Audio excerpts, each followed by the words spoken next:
आप सभी को राम राम। मैं दीपक कुमार आप सभी का स्वागत करता हूं दाता स्टाइल में। दोस्तों, आप सभी से निवेदन है कि वीडियो को देखिए, लाइक कीजिए, शेयर कीजिए और चैनल को सब्सक्राइब।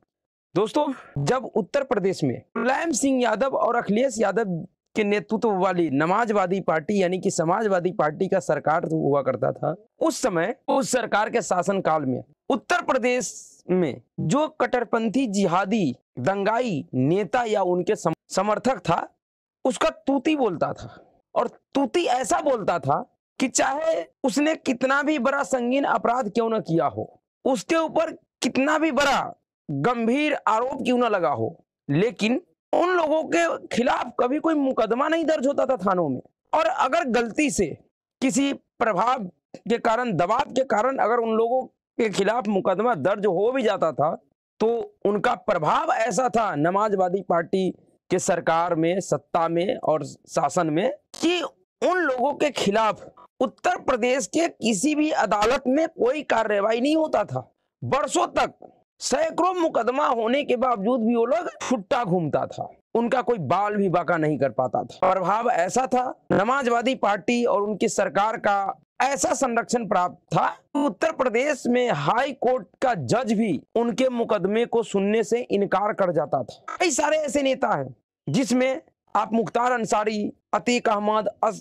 अशरफ अहमद, या फिर जो इस समय जीवित अवस्था में है लेकिन जेल में बंद है, समाजवादी पार्टी के सरकार में दूसरे नंबर का मुख्यमंत्री, जिसे कहा जाता था पश्चिमी उत्तर प्रदेश का मुख्यमंत्री जैसा उसका हैसियत था, पश्चिमी उत्तर प्रदेश में वही होता था जो मोहम्मद आजम खान चाहते थे। या फिर उस तरीके के कई एक सारे नेता थे, जिसमें एक नाम शफीकुल रहमान बर्क का भी है। ये सब ऐसे प्रभावशाली लोग थे जिनके ऊपर समाजवादी पार्टी के सरकार और शासन में कोई भी कानून, कोई भी अदालत किसी भी प्रकार का कार्रवाई करने की जज्बा नहीं दिखा पाया, कभी विचार भी नहीं किया कि इन लोगों के ऊपर कोई कार्रवाई हो सकता है, जबकि इन सभी लोगों के ऊपर सैकड़ों मुकदमे दर्ज था गंभीर से गंभीर आरोपों में, फिर भी ये लोग छुट्टा घूमता था। उसका परिणाम यह हुआ कि उत्तर प्रदेश में रहने वाले कट्टरपंथी जिहादी दंगाई माफिया अपराधियों का मनोबल ऐसा बढ़ गया कि उन्होंने एक तरीके से मान लिया था कि उनके ऊपर कभी भी कोई कार्रवाई नहीं हो सकता है। अगर उनके ऊपर कोई मुकदमा दर्ज भी हो जाएगा तो उसकी सुनवाई नहीं हो सकती है, अदालत से उन्हें सजा नहीं मिल सकता है। लेकिन 2017 के बाद उत्तर प्रदेश का माहौल पूरी तरीके से बदल गया। 2017 में जैसे ही समाजवादी पार्टी का सरकार खत्म हुआ और भारतीय जनता पार्टी के नेतृत्व में, योगी आदित्यनाथ जी के नेतृत्व में नए सरकार का गठन हुआ, पूरा शासन व्यवस्था बदल गया। 2017 से 22 5 सालों में योगी आदित्यनाथ जी ने कई सारे मौकों पे प्रदेश सहित देश और दुनिया को यह दिखा दिया कि अब इस प्रदेश का, उत्तर प्रदेश का शासन व्यवस्था पूरी तरीके से बदल चुका है। चाहे वो सीएए का प्रोटेस्ट हो, तथा कथित फर्जी किसानों का धरना प्रदर्शन हो, या फिर कोई गली मोहल्ले छाप नेताओं का धरना प्रदर्शन या कोई अराजकता, योगी आदित्यनाथ जी ने स्पष्ट तौर पे दिखा दिया, करके दिखा दिया कि उत्तर प्रदेश का माहौल बदल चुका है, उत्तर प्रदेश का शासन व्यवस्था बदल चुका है। उत्तर प्रदेश में अब उस प्रकार का माहौल नहीं है कि शासन के द्वारा, सत्ता के द्वारा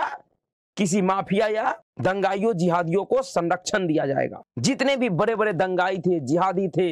अपने आप को बादशाह, डॉन समझते थे, उनमें से अधिकतरों को योगी आदित्यनाथ और उनकी प्रशासन ने मिट्टी में मिला दिया। चाहे वो किसी भी जाति, धर्म, संप्रदाय से आते हो, जिन लोगों के खिलाफ कभी भी कोई भी सरकार, कोई भी प्रशासन कार्रवाई करने का विचार भी नहीं किया था, ऐसे ऐसे लोगों पे भी कार्रवाई हुआ। और वह सब आज कहां है, यह पूरा देश देख रहा है। लेकिन इतना सब होने के बावजूद कुछ लोग ऐसे भी हैं जिनके समझ में नहीं आया। उन्हीं लोगों में से एक व्यक्ति, जिसका नाम जियाउर रहमान बर्क, जो कि समाजवादी पार्टी के पूर्व सांसद, इस्लामी कट्टरपंथी मौलाना शफीकुल रहमान बर्क का पोता है, उस जियाउर रहमान बर्क को शायद अब तक यह समझ में नहीं आया कि उत्तर प्रदेश बदल चुका है, यहाँ का शासन व्यवस्था और पूरा सिस्टम बदल चुका है। अब यहाँ पे दंगाइयों और माफियाओं के खिलाफ कार्रवाई भी होता है, प्रशासन भी कार्रवाई करती है और कोर्ट भी कार्रवाई करता है। अब वह दौर चला गया कि हाई कोर्ट का 10-10 जज किसी अतीक अहमद, अशरफ अहमद मुख्तार अंसारी, आजम खान जैसे नेताओं के केस को छूने से डरते थे। सुनवाई करना और उसमें फैसला देना तो बहुत बड़ी बात है। जियाउर रहमान बर्क, जिसने 24 नवंबर को जो हिंसा हुआ था, जो पत्थरबाजी हुआ था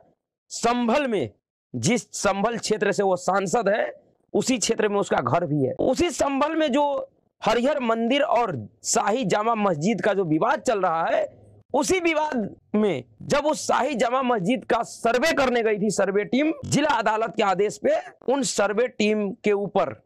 और उत्तर प्रदेश पुलिस के ऊपर हजारों के संख्या में कट्टरपंथियों का भीड़ ने हमला कर दिया था। पत्थर से, ईंट से, हथियार से, तमंचे से,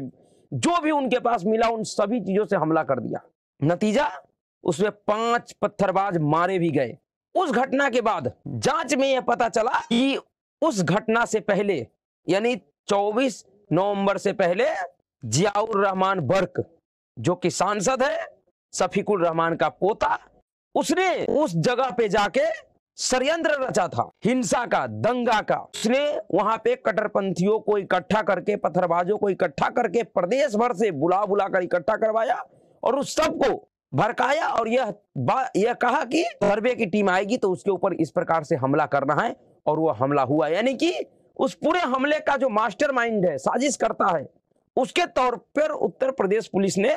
उस घटना के बाद जियाउर रहमान बर्क को नामित किया है, नामित अपराधी बनाया है। उस घटना के बाद से, उस पत्थरबाजी के घटना के बाद से जिस प्रकार से योगी आदित्यनाथ का प्रशासन कार्रवाई कर रहा है कि उस घटना में 2700 दंगाइयों के ऊपर, पत्थरबाजों के ऊपर मुकदमा हुआ था। लगभग 1000 से ऊपर ऐसे पत्थरबाजों को गिरफ्तार कर चुकी है उत्तर प्रदेश पुलिस और अन्य संबंधित पत्थरबाजों की खोज कर रही है। उस मामले में जियाउर रहमान बर्क के ऊपर गंभीर धाराओं में मुकदमा दर्ज हुआ, क्योंकि मुख्य साजिशकर्ता इसी को बताया गया। दूसरा, उसी क्षेत्र से आने वाला समाजवादी पार्टी का एक विधायक का बेटा भी है। ये 2 लोगों को दंगा भड़काने, पत्थरबाजी करवाने के आरोप में मुख्य साजिशकर्ता माना है उत्तर प्रदेश पुलिस ने। उसके बाद सिर्फ उसी मामले में नहीं, उसके बाद जियाउर रहमान बर्क का पूरा कुंडली खंगालना शुरू किया उत्तर प्रदेश पुलिस प्रशासन ने, और स्थिति ऐसी हो गई कि जियाउर रहमान बर्क के घर पे उत्तर प्रदेश पावर कॉर्पोरेशन का छापा पड़ा और उस छापा में जियाउर रहमान बर्क का बरसों पुराना गोरख धंधा पकड़ा गया, काला धंधा पकड़ा गया कि वह सांसद रहते हुए उसका दादा लगातार कई एक वर्षों से सांसद था, उसके बाद यह भी सांसद है, और वह सांसद अपने मोहल्ले में बिजली चोरी करवाता था, और चोरी नहीं करवाता था बल्कि अपना प्राइवेट सब स्टेशन खोलकर वहां से बिजली का कनेक्शन दे रखा था और बिल किसी का नहीं जमा होता था। खुद सांसद का जो घर है, उस घर में जो बिजली यूज होता था उसका बिल नहीं जमा होता था, उसका बिल आता ही नहीं था। उत्तर प्रदेश पावर कॉर्पोरेशन के छापेमारी में रंगे हाथों पकड़ा गया है वर्क, और इस वर्क के ऊपर बिजली चोरी के आरोप में भी कई सारे मुकदमा दर्ज हुआ और 1,91 लाख रुपए का जुर्माना भी लगाया गया। जब इस वर्क का पेच टाइट किया गया प्रशासन की तरफ से, तो क्योंकि इस वर्क को यह भ्रम था कि यह शफीकुर रहमान वर्क का पोता है, जिसके ऊपर कभी भी कोई कार्रवाई नहीं हुआ, किसी भी सरकारों ने कोई कार्रवाई करने की हिम्मत नहीं दिखा पाई, तो मेरे ऊपर कैसे कार्रवाई हो जाएगा, उस गलत फहमी में यह तैश दिखाने लगा। तैश तो ऐसे यह लोकसभा चुनाव से ही दिखाना शुरू कर दिया था, गलत फहमी का शिकार हो गया था। यह अपने आप को आजम खान, अतीक अहमद, मुख्तार अंसारी समझ बैठा था, और जिस प्रकार से उनके ऊपर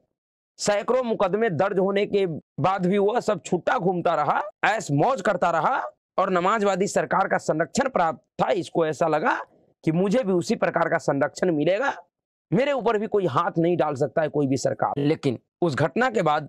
उत्तर प्रदेश प्रशासन, पुलिस ने जियाउर रहमान बर्क का पूरा इतिहास बदल दिया, भूगोल बदल दिया। इसके घर पे बुलडोजर भी चला, इसका मीटर भी काटा गया, बिजली चोरी का मुकदमा भी दर्ज हुआ, जुर्माना भी इसके ऊपर ठोका गया, और उन सभी कार्रवाइयों से परेशान होकर जियाउर रहमान बर्क इलाहाबाद हाई कोर्ट चला गया था, और इलाहाबाद हाई कोर्ट में यह कहा कि मेरे ऊपर जो मुकदमा लिखा गया है वह गलत है, राजनीति से प्रेरित है, क्योंकि जिस दिन हिंसा हुआ था संभल में, मैं उस दिन संभल में नहीं था, मैं बेंगलुरु में था, इसलिए मेरे ऊपर जो दर्ज किया गया मुकदमा है उस मुकदमे को रद्द कर दिया जाए, FIR को रद्द कर दिया जाए, क्योंकि फिर वही गलतफहमी इन लोगों को शायद इसको ये गलतफहमी हो गया था कि समाजवादी पार्टी के समर्थन से राज्यसभा में कपिल सिब्बल बैठा हुआ है, जो कपिल सिब्बल अपने आप में ही भारतीय अदालतों से ऊपर